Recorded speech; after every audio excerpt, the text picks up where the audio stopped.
Okay, this video is centered around building a Flutter app that uses OpenStreetMap instead of Google Map to display a street map or a map in general onto an Android phone, an iOS phone, or for a website. So what I did was I have here a sample app, and if you look in the pub spec where all the things are included for how I define things, um, here you can see that I included something called Flutter map, lat long for calculating latitude and longitude, and then for determining my current location.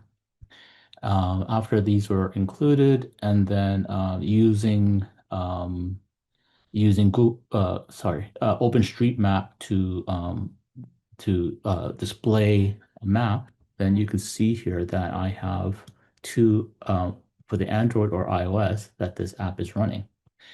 And if you look at how I actually go and display the map, you will see down here. Um, So, sorry, go to the top of this section of build, and you can see that there's the transit stops.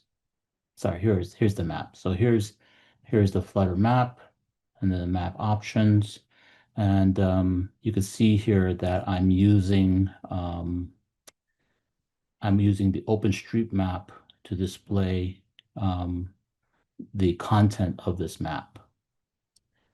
And to make things more interesting, what I did was just like an Uber app, you kind of want to maybe want to be able to look around and see vehicles driving around. So I did a little animation of car icons just kind of moving around.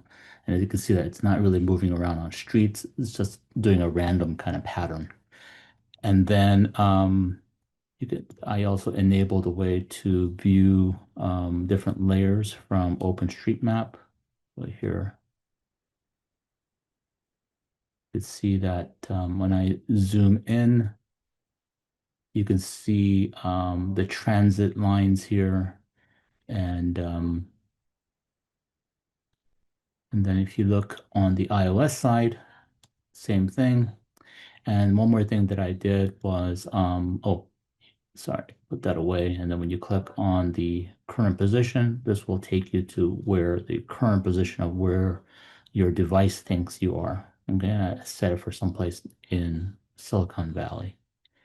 And then here in the openable bottom sheet, you can see that I hard coded just some transit stops. So if I go here, then you can see like, okay, this is how, if you were to use like a traveler app or Google Map, and it will tell you how many minutes at this particular stop the next vehicles are going to arrive. This one are just random numbers. And so the data here is all static. It's not coming from a server, but if you were to build a real kind of transit or traveler app, that kind of data would be coming from a server and not statically bound in the app. And you can see here at the top that the stops are hard coded here with the route numbers and the directions and the ETAs and so forth. They're all hard coded. But of course, these should, in a realistic app, be coming from the server. So you could take a look at the samples here, the sample source code that I will post the URL for where this is located. And one thing that's kind of interesting about OpenStreetMap is that this does not require an API key to use.